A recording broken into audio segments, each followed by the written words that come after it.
Welcome to Aunt Pearl's Wisdom, where we believe America was always great, we just need to make it sane again. M.A.S.A. Make America sane again. Welcome to Aunt Pearl's Wisdom. We all will shuffle our mortal coils someday. Even our dear fearless leader will seek his reward in the afterlife. Today, on Aunt Pearl's Wisdom, St. Peter is giving us a sneak peek at what a certain orange politician might expect when he goes to meet his maker. M.A.S.A. Make America sane again. Mr. Trump, before we decide where you belong, I have a few questions. Let's start with Canada. Why were you so mean to Canada? They could not have been a better neighbor. They have resources your country needs to build automobiles, fertilize farms, and provide electricity to bordering states. What exactly did Canada do to deserve your anger? Canada is not a real country. It's a guest room with trees. They have lumber, minerals, electricity, water, maple syrup, and the nerve to call themselves sovereign. Very rude and out of line. Canada would not exist without us, and yet they keep insisting they are separate. They do not seem to understand that the United States is the only real power in this hemisphere, and I'm the only real power in the United States.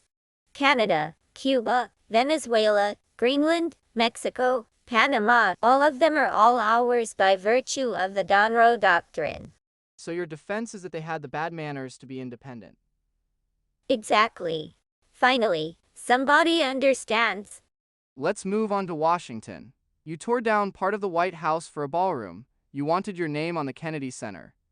You talked about building an arch to honor yourself, and then there's the reflecting pool at the Lincoln Memorial.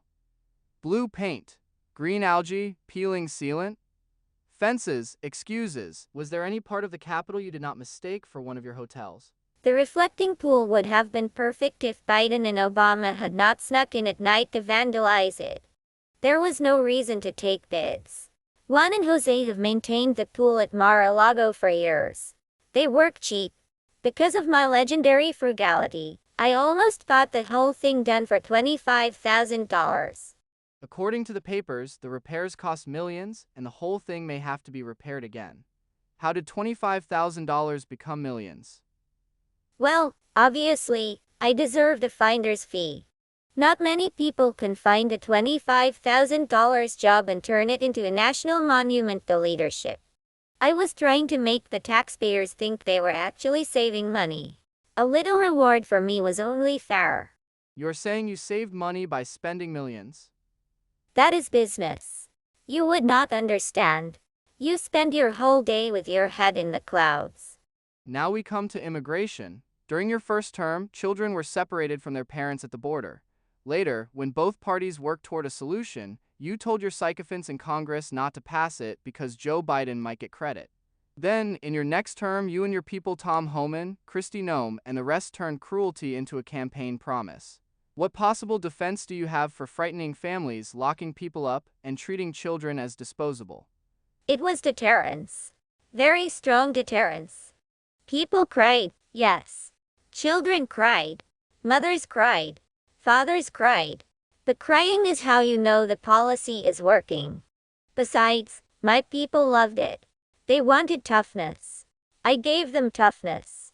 Nobody ever won a rally by showing too much mercy. You heard children crying and called it success. I heard my base cheering louder. Let's talk about Iran. You dropped bombs, escalated a war, endangered civilians, and acted as though the Strait of Hormuz belonged to you personally. Families died, children died. People who never voted for any of this paid the price. I am having a hard time finding a good explanation. It is very simple. It was Obama's fault. And Biden's fault. And J.D. Vance's fault. And the Pope's fault. And the fault of everybody standing between me and the oil. The Strait of Hormuz should belong to us. Everybody knows that. It is very unfair that other countries keep putting their land on top of our oil. Their land. Exactly. Very selfish. Mr. Trump, you and your family have caused grief across the world. Albanians are protesting because of an island resort tied to your spoiled princess daughter and her greedy husband. Your sons have treated public office like a private cookie jar. You gutted food stamps and Medicaid while pretending hungry children and sick people were budget problems. Because of you, rural hospitals are under even more pressure, and people who are already struggling have less help than before. Wait a minute. Are you saying we should help everyone who is sick, no matter how much money they have? To do that, we would have to tax billionaires. Why should the rich pay more just because they have more money? Not on my watch. You were president. Doesn't the buck stop with you? All the bucks should stop with me or one of my kids. I won't rest until I own every dollar in the whole world. The guards are coming to escort you to your eternal home. But just to be fair, I will give you one last chance.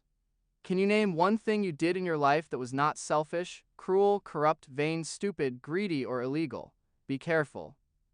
This is your last chance at redemption. Do not blow it. Once, I gave a disabled veteran 50 cents. He was homeless. It was below zero outside. Tremendous cold. People were saying it was the coldest cold they had ever seen. I told him to have a cup of coffee on me. 50 cents. I would have given him $1, but I did not want to create dependency. Sir, I understand we have a very important guest today. What should we do with him? Give him 50 cents and tell him to go to hell. Slanderous. Just slanderous. Saint.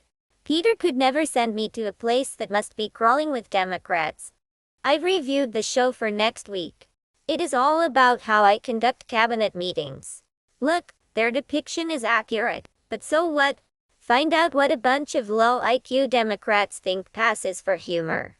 My cabinet meetings are everything you'd expect. My secretaries report what they think I want to know. I threaten to fire everybody and we all go home until the next week. See you then.